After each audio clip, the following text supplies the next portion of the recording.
It's how we roll, man. It's how we roll. Okay, the mic is on.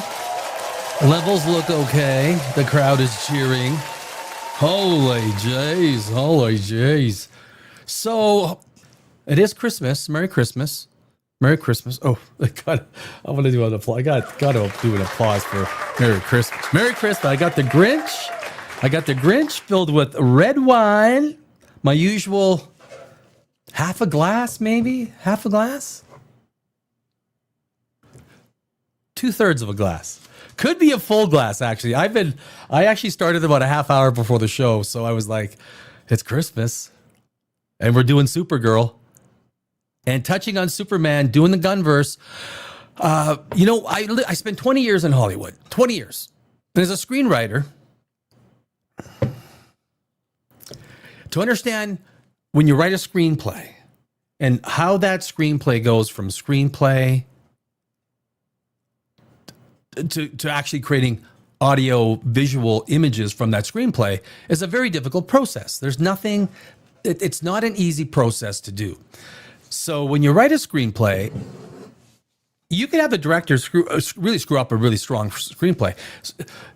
Supergirl could have been an amazing screenplay. It doesn't mean that the movie comes looking like crap, or the trailer doesn't, that the screenplay wasn't a good. You never know. You don't know when, the director could have completely screwed up the entire, direction of the screenplay. Might have miscast, might have, not taken the essence of what the character arcs were supposed to be, the internal conflict, the external conflict, all these things.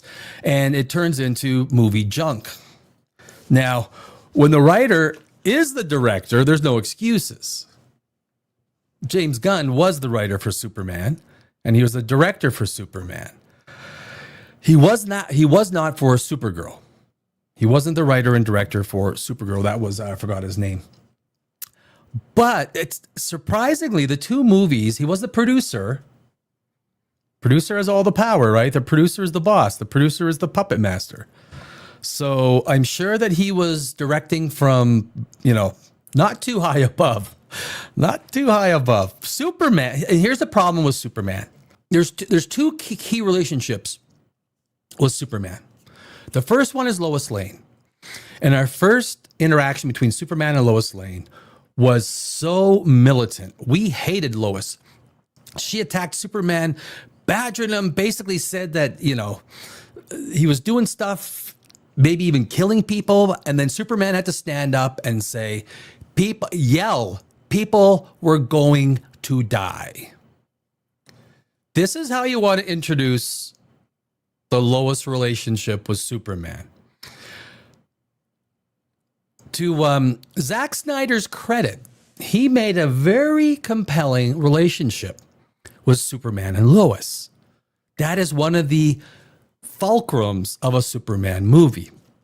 Now, if you create friction, I'd say you want to start it good, you create the friction in the middle, and you get a resolution at the end. The other relationship that is key to Superman is the relationship with his mother. Again, Zack Snyder nailed it. And with the charm and charisma of Henry Cavill, it was a beautiful relationship, right? It was a beautiful relationship that Zack Snyder put together. But in Superman with James Gunn, do you remember the parents? Do you remember the parents? The parents were horrible. There is no likability in James Gunn's parents whatsoever. None whatsoever. We didn't care for them. They looked stupid, right? They're actually on the phone. The first time we see his mother, she doesn't know how to use the phone. And she actually is acting like that girl, like, where's the beef? Where's the beef? This was Superman's mother that James Gunn did. The casting of Superman was terrible. It was terrible. I've heard people say it was pretty good. Tell me where the casting was good. Maybe the guy that played Superman wasn't bad. Green Lantern, and so you can start right off at the inciting incident. Superman just saves the world, right? The 300-pound marshmallow guy.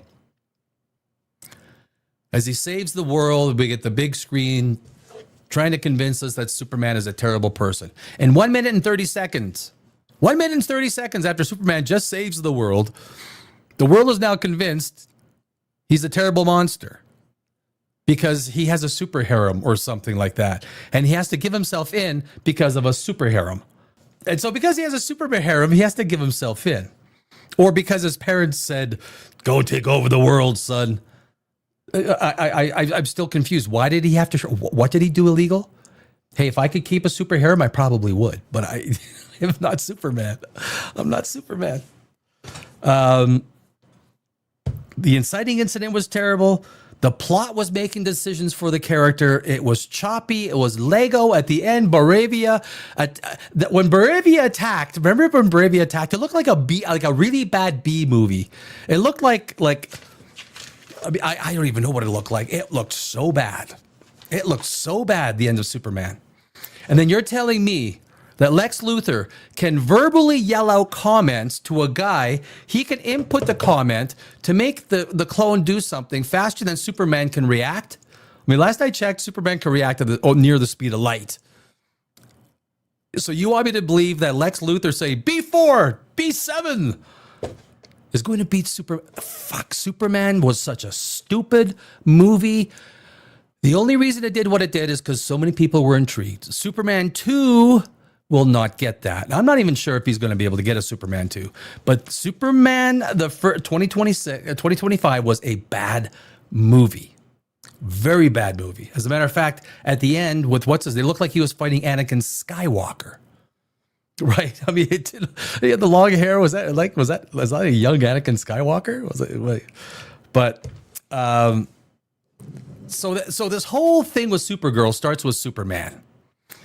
And Superman was such a deficient movie on so many levels. Anyone that tells me they liked Superman is obviously is not whatsoever concerned about story, structure of story, or a compelling story, or a story that makes sense. Because the story was frickin' BS. Superman goes and gets trapped in the other world, and they just make up plot points, right? They make up the little baby that I think was supposed to be the stand-in for the Yoda baby. And that was supposed to be like a new toy that sells or something. But they needed that plot point because they just threw it in there. And then they had to somehow make Element Man angry, so they just brought a guy who they introduced in the beginning and they killed him in front of Superman. And then, that was convenient because Superman couldn't make any decisions to get out himself. Almost never did Superman make a decision to fix the day. The plot made the decisions for him. When you watch a movie, watch to see if the plot is making the decisions for the character. As a screenwriter, this is the stuff you look for. When you're writing, you go, wait a sec, my character has yet to make a decision. I mean, that's basically Superman. The question is Supergirl going to be the same thing? And this is not... the final point I make on Superman before we get to Supergirl is that it literally felt in so many ways like Thor: Love and Thunder, right? Did it not feel like Thor: Love and Thunder? Especially when Superman comes and he's making up with Lois. Why does Superman have to make up with Lois? Lois was the biatch. But somehow, again, Superman's got to be the bigger guy. And then in the background, we got the neon creature fighting. Oh, my God. I have never longed for a Ryan Reynolds Green Lantern in my life like I did during that movie. Hawkgirl, really? Oh, my God. What? And of course, that whole scene was Thor: Love and Thunder on steroids. But now when you get to Supergirl, well, basically, one of the main problems with the whole Superman genre, Superman is a flawed character. From a screenwriting perspective, Superman is a flawed character. And why he's a flawed character is because you always have two elements that come into every single movie, every single one. Kryptonite. Every single Superman movie is going to have kryptonite. It's not a surprise. So if you're a screenwriter, you're writing the script, you're like, oh, well, like you have to ask the studio, can I insert anything else other than kryptonite? Like, or is the lore that strict? I mean, for the most part, in every Superman movie, the lore has been that strict. Every Superman movie has lost money except the very first one. Every single one. A lot of money, a lot of them. And the second one is, of course, you need an antagonist. So the only thing you could really do is some derivative of Superman, someone from Krypton, someone else. It's all been done. It's all boring. So I remember when they announced Superman 2025, it's like, oh, I bet you they'll do just some sort of a clone. And my God, they actually did. James Gunn actually did a clone. A clone. Because what else are you going to do? What else are you going to do? Superman. Well, I guess maybe next week he can fight his dog or Supergirl's dog. But there's going to be kryptonite. It's a flawed character. That's the problem. So if you're going to create a world build, you don't world build with Superman. He's not a world building character. Batman is a world building character. That's what builds. Shane, yeah, Superman 2025 looked terrible. Was it? It was terrible. It was just a terrible story. It was like blocky Lego. What I call, from a screenwriting perspective, Lego blocks. It's just block. This happens and this happens. Nothing like really is stitched together. Nothing works in a way that where like scenes happen and there's a twist and you're kind of like pulled back. One character is you think one way, then a character you think of them as another way. It's Superman was bad. It was very, but now the question is going to be with Supergirl. There's a few things with this trailer that it kind of, I think one of the biggest problems is it feels like Guardians of the Galaxy. There's nothing different. There's nothing different than this trailer. What I'm starting to feel and think, now he might not have directed it or written it, but he produced it. So you know that his input, because he's trying to build a world, was significant from the lore perspective. But let's watch this, and I'll pause it in a couple places that I think that are worthy of some comments.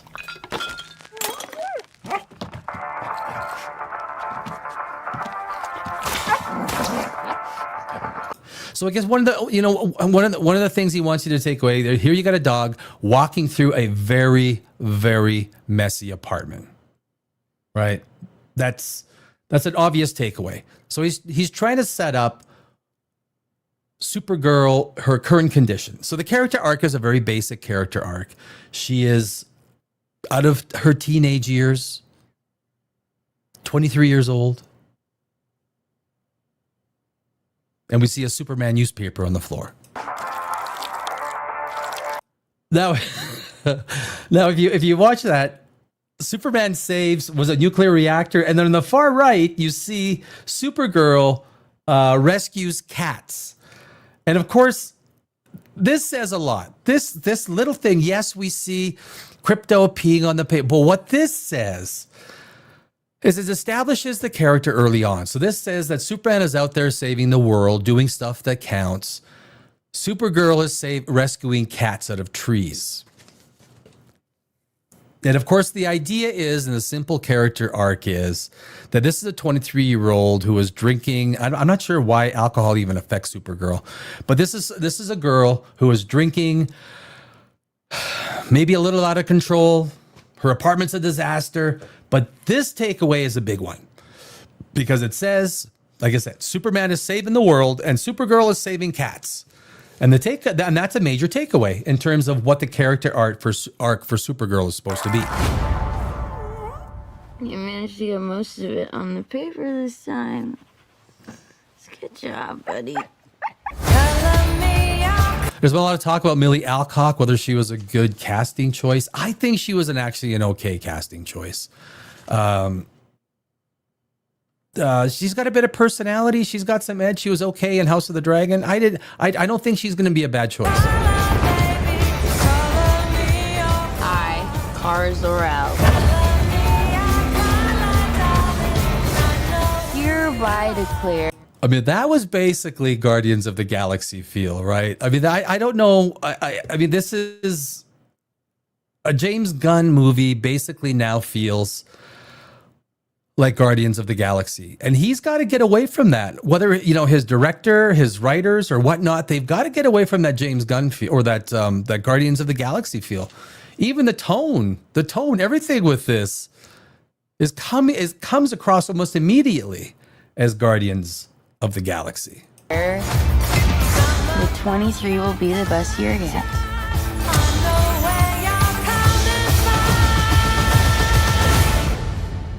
Let's be honest, babe, it's not a very high bar to clear. Now, if I was the screenwriter here, if you're Superman or you're Supergirl, the fact that you've got probably a flaming sambuca, I'm not sure what the shot is. Superman or Supergirl don't feel fire, right? They don't feel flame. They don't. The smart thing would have done, why does she blow it out? I mean, you easily could have showed Supergirl's power. Why would Supergirl blow out a flaming shooter? Just let her drink it. It would have suggested, like, it plays into her role. It doesn't make sense to me that Supergirl needs to, if you don't feel the fire, why would you blow it out? I wouldn't. It could have been the bartender came up and asked her a question while she had the drink in her mouth and the flame is like burning her face. I mean, that would have been in keeping with the character, showing, like, fire ain't going to hurt this girl. Even though we know she's Supergirl, we still want to project her power. Something like that projects power very easily. She wouldn't blow it out. Why would she blow it out?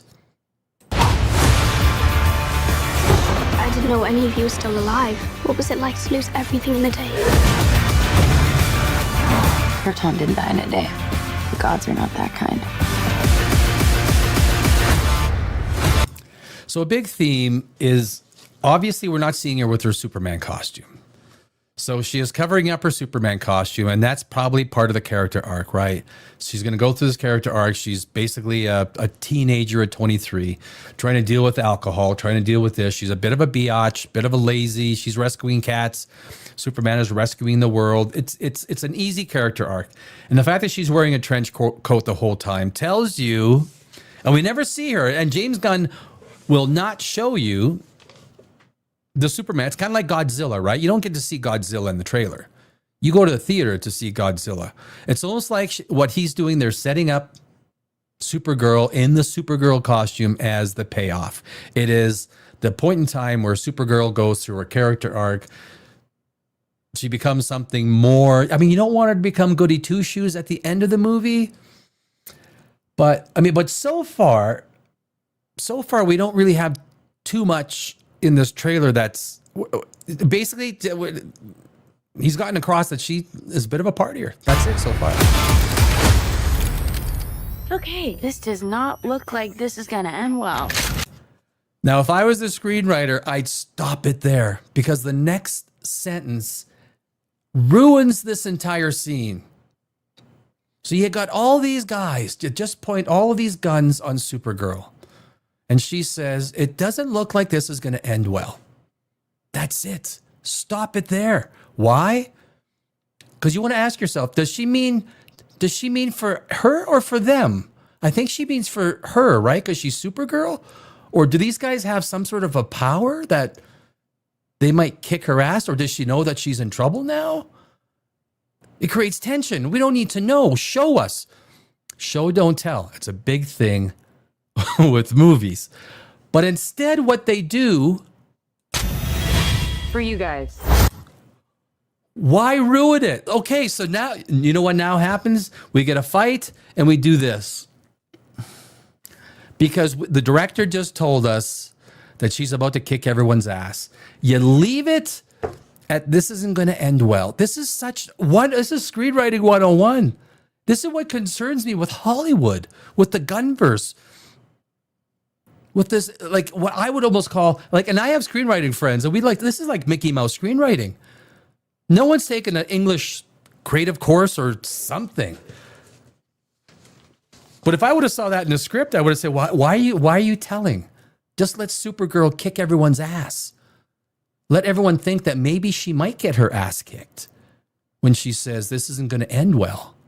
Okay, let's see what happens. And then she says, for you guys, oh, well, there goes the tension. There goes that. I mean, it's just, even in the trailer, why do you say that in the trailer? It doesn't make any sense.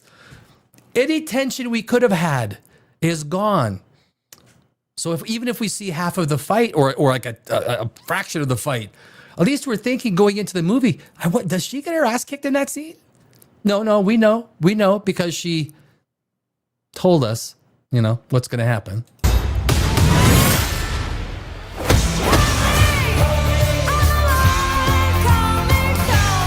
Do others on your planet have powers like you? No, it's a pretty small group of 2. Something tells me this is going to be very almost teenager-based, teenager-esque. That it's going to be directed towards a younger audience. That it's not going to be what fans would expect. Like it's a bratty teenager, acting like a bratty teenager. Superman, I think by default, always has a slightly more mature demographic, whether it's more mature 20-year-olds, 30-year-olds, 40, 50, 60-year-olds, her brattiness seems to a degree that is probably going to affect the movie. It feels that way. Nothing has spoken and said, I got to see this. Nothing. From a screenwriting perspective, they've just put in cliches and stereotypes and basic stuff. There's nothing exciting.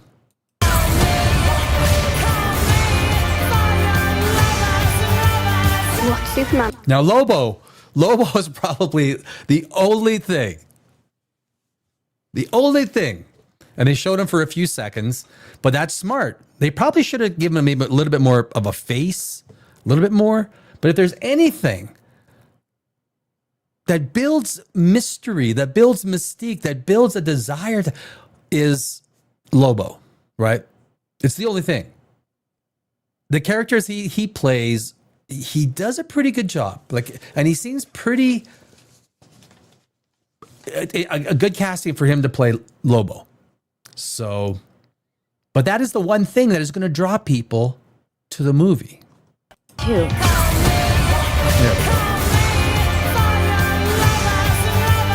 What, Superman? He sees the good in everyone. And I see the truth.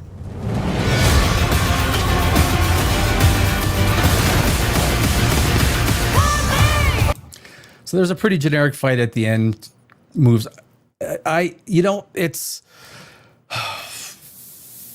don't know what would make people. It's not a bad trailer. It's not a bad trailer. The problem is it's not a good trailer. That's the problem. And I mean, there isn't too many takeaways from that. Like, there's not much. Maybe it's the first trailer and they have a strategy to give, bits and pieces. I mean, it is a long way off from being released. But one of the worst things to me that I see, the worst thing was when all those guys point the guns and she says that it's not going to turn out good this isn't going to turn out good. It should have just been left there. Now, this is a very basic screenwriting element. Show, don't tell. Do not tell do not have the character tell the audience what's about to happen. I mean, that is the worst thing you can do. You know what? Trailer was the worst from that? The Crow. The Crow with, what's his name? Skarsgård. That was one of the worst trailers that basically came right out and said, look, you're a god. I was like, well, if the character is a god, why are we going to go watch it? Because he's just going to go kill everybody and you're basically a god. That was the worst trailer. One of the worst, top 10 worst trailers I've ever seen. But what this shows and it's from a screenwriting perspective and from a movie, then the movie ideology is if you have the character before a big fight scene telling you that it's not going to turn out good for you guys, Whether it's playful, whether it doesn't turn out to be true or not, it doesn't matter. All of a sudden, you've got all these guns pointed on Supergirl. And you're like, damn. And she says, well, this isn't going to turn out well. Leave it at that. And all of a sudden, we're left with, does she mean her or for those guys? And then go to the next scene. But in the trailer person and the gun and everyone decides that, well, let's tell the audience what happens by having Supergirl say, for you guys, it's 3 words. It's like three other words you never use in a screenplay. Ever. Are you okay? You'd never use those 3 words. Are you okay? Are you okay? It is the most basic, simplistic, uninspirational way of discovering the condition of a character. Are you okay? Are you okay? Is everyone okay? These are basic screenwriting things, like screenwriting 101. But you know, it is what it is. My overall take of the trailer, well, for me, I'm not expecting much. It's kind of weak. It has a very cliched, stylized, unsurprising feel, unsurprising tone. There's nothing there that's gonna shake the world, or it's gonna, you know, there's a lot of the times when you have trailers like this, trailers are usually released at an early stage that they create mystery and they create, whoa, what was that? Or what happens next? Or how did that? What was that? There's none of that in here. It's not. I think Millie Alcock looks like she does a pretty good job. But if I was going to say, from what I've seen, I mean, this is a $500 million movie at best. Right, at best. That's I don't know if you applaud that. But that's basically the best. I think the biggest problem with the Gunn-Verse, what he's doing is he's not world building. He hasn't created a world. He's just creating characters and scenarios. Characters and scenarios. He has not created a world. And granted, you know what? You may not like Zack Snyder, but he created tone, feel, and a dark world that felt like something. The Gunn-Verse doesn't feel like anything. It has no tone. There is no. If I was going to start a universe or DC universe, I would easily start with Batman. I mean, you got to start with Batman. Batman is the world builder for DC. Supergirl is not going to do any world building. This is looks like a pretentious, bratty little kid. This is probably made to look like for 18 to 29-year-olds, 18 to 25-year-olds. I don't know if there's much super in this girl. Millie Alcock, I think she probably, it's easy to blame the actor. The actor just gets the script, and the actor is directed by the director during a scene. Yes, the actor gets to, create personality and a lot of things that work for a character. But it's, a lot of times good actors are given bad scripts, and if it's a bad script, no good actor can turn it good. But it looks like Millie, given the tone, Millie Alcock's probably not the worst casting choice. She's cute. She did pretty good at House of the Dragon. But this is just an extent. It feels like an extension of Guardians of the Galaxy. I don't know. I don't think the gun. If whoever buys, I will bet dollars to donuts. Whoever buys Warner Brothers will end the Gunn-Verse. It's going to be another full reboot. I guarantee you. If it's Paramount that buys the Warner Brothers, I think they will do a full stop. I think James Gunn is trying to put as many projects through as he can right now. But Paramount will probably do a full stop. It'll be another reboot. Whoever buys it's going to be another reboot. Netflix is going to be much more interested in creating TV, episodic content over movie type content. They'll probably be much more strategic in their movie side, but I don't think the Trump administration is going to allow that deal to go through. After my years on Wall Street, I don't think that they would allow that deal to go through. I think Trump will kibosh, or they'll do what Microsoft tried to do with EA Sports. EA, they said, you got to drop this, you got to drop this, you got to drop this, you got to drop this. But if they got to drop some of their big properties like Harry Potter, Lord of the Rings, Dune, if they got to drop those to make the deal happen, Netflix isn't going to want to go ahead with it. So, it's either going to be, if you ask me, David Zaslav is not a dumb guy. He's not a dumb guy. He's got a $5.8 billion breakup fee standing and looking at his face. He could do another one with Paramount. It won't be that big. I'm surprised that Netflix did a $5.8 billion breakup fee. That is insane. But I think Zaslav I think independent Warner is exactly what the doctor ordered. But I think Trump administration will want to see it in the hands of the Ellisons. I think it's a terrible situation, but it is not what you would want to happen. An independent Warner Brothers. You know what? If Comcast put Universal, separated it, and Universal and Warner Brothers got together in a separate entity, I'd be into that. But would Comcast allow that to happen? That might be a deal. Hey, Zaslav, give me a call. I worked on Wall Street for a lot of years. See if Comcast will break out Universal. Universal Warner gets together, creates an independent third company. Comcast gets a good chunk of it. Good chunk. But it works independently. I'm not sure. Comcast isn't like this. This is a secondary business for them. That's what I would like to see. Split out Universal. Have Universal and Warner Universal. How does that sound? Warner Universal. Now Comcast might do that because Comcast is splitting out some of its media properties. Comcast might do that. That's what I like to see. Warner Universal. That would be the best case scenario for that. So, but as far as the Gunn-Verse is, the Gunn-Verse probably doesn't. I don't think the Gunn-Verse has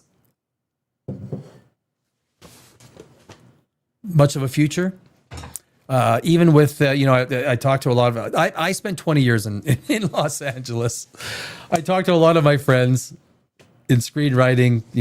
People that are in the business. And no one holds out much hope for the Gunn-Verse in the industry, especially where this is going. I mean, it's really not. I mean, you didn't 2 movies and there's going to be no world building. We don't even know what this world is.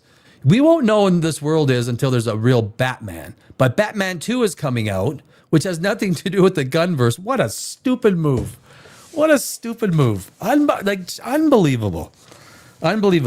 But from a Hollywood perspective, I guess I worked for many years on Wall Street. I was a market maker on ARCA NYSE, an economic analyst. If Comcast breaks out Universal, like this I could not see anything more powerful as an independent movie studio. And as long as Comcast gets a good chunk of the entity, Warner, in essence, quote unquote, buys Universal. Comcast keeps a nice chunk, maybe a preferred share structure. That could be a deal that could work out really well. That to me is the best case scenario. That's the best case scenario. So, but anyway, guys, I got to keep it short here today because Dimension Zero is the new channel rebrand from the old one. And tomorrow we're going to be doing some alien stuff, more aliens, and some Brian Cox. Brian Cox is coming back. So I had a video set up for Thursday, and we didn't have enough time. So on tomorrow, going to do some Brian Cox and some aliens, and I got a new video coming out this week on cryosleep. It's been a little bit behind because of the rebranding of the channel, and again, we are live Monday, Tuesday, Wednesday, Thursday, 7 o'clock Eastern. And we do everything. Sci-fi, movies, history, philosophy. If it's got a little bit to do with this, I'll do it. So, guys, I thank you for hanging out, and I will see you tomorrow. Same bat channel, same bat time. Cheers.